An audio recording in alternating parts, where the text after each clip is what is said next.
Hi everybody, this is Christian Morgan with the George Orwell Show and other particular channels that you see my ugly mug on.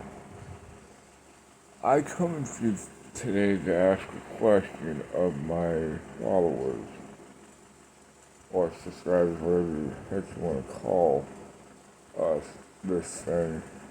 Oh, and before I get started, like, share, subscribe, and drop a comment or two because I just want to know that I'm doing okay. And that's the algorithm or the tech, the bot overlords to let us know that I'm doing okay.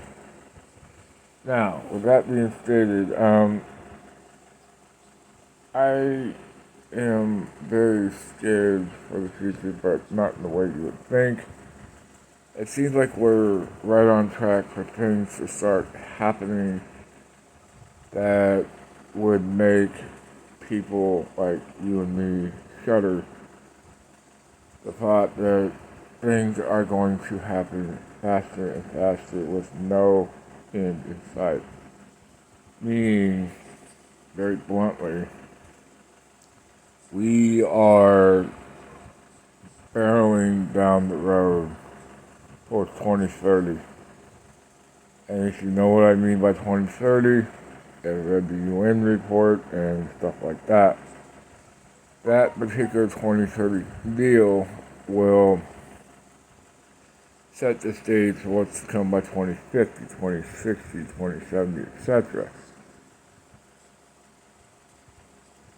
And people sit there and say that it is just a matter of time, not just a little bit of time, but time in general before Christ shows himself for real, not just in words or in action, but truly shows himself.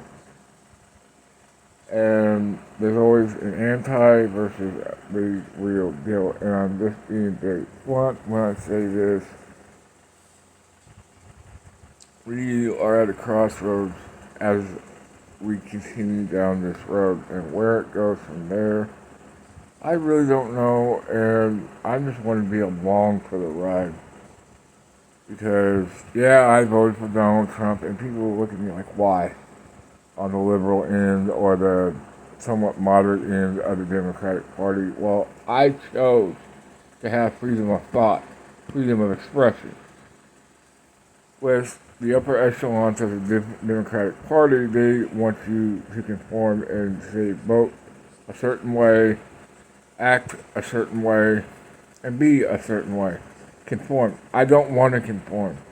I want to be able to have my feelings and my thoughts that do not, and I repeat, do not conform to this world. But I look to the heavenlies for help. And what I mean by this is, as far as Donald Trump's concerned, I know he's a bad man. But I also know that I need an attack dog that whoever created this bug, and I use the term the deep state, they were the ones that created this bug, and I want them to suffer little by little by little, as I have suffered with the loss of my mother. And I mean this quite bluntly. I want them to suffer. And I want them to know that the day will come when they will be judged. Just like I was judged by the deep state. And I'm just very upset, but I'm grateful that I have the right guy back in the White House to do what needs to be done. Thank you so much.